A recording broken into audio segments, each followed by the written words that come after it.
Hi everyone, my name is Nicole Julian Connage and I am one of the psychotherapists for Black Minds MHAW UK. So the question is, what is the difference between mental health and mental illness? Well, essentially, our mental health is our emotional, psychological and social well-being. Our mental health is what helps us to engage with other people.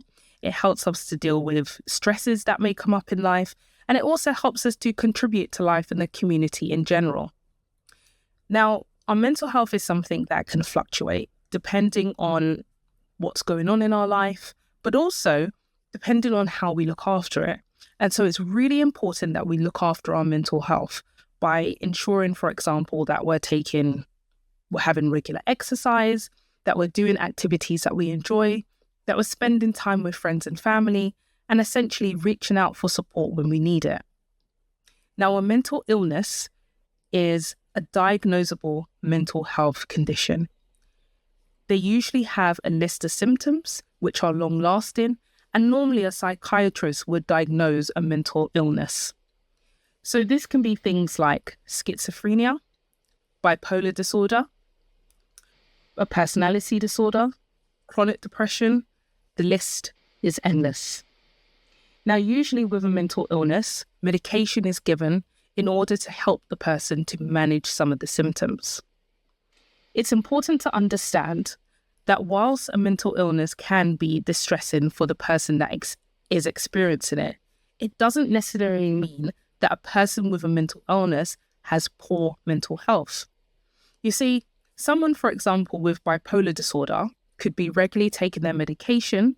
They could be reaching out for help when they need to. They might be going regularly to therapy, and therefore they have good mental health. It's no different to a physical health. Someone could have diabetes, but it doesn't mean that their physical health is poor.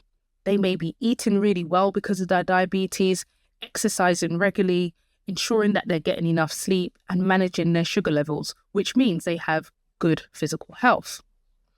So what that means is you can have someone who doesn't have a mental health condition, but can experience poor mental health. So for example, if you have someone who's overworking, someone who's not getting enough sleep, a person who may be isolating themselves, who may be trying to deal with problems on their own, they could be experiencing poor mental health, but may not have a mental illness. So people can experience low mood and not necessarily have depression. Someone can experience anxiety and may not have an anxiety disorder. So it may sound quite complex, but essentially what's important is looking after your mental health so that whether it's a thing where a situation comes up, grief may occur, things can happen and our mental health can essentially fluctuate. What really is important is that we're trying to look after our mental health so that whatever happens, we have the resilience to get through it and to manage it the best way that we can.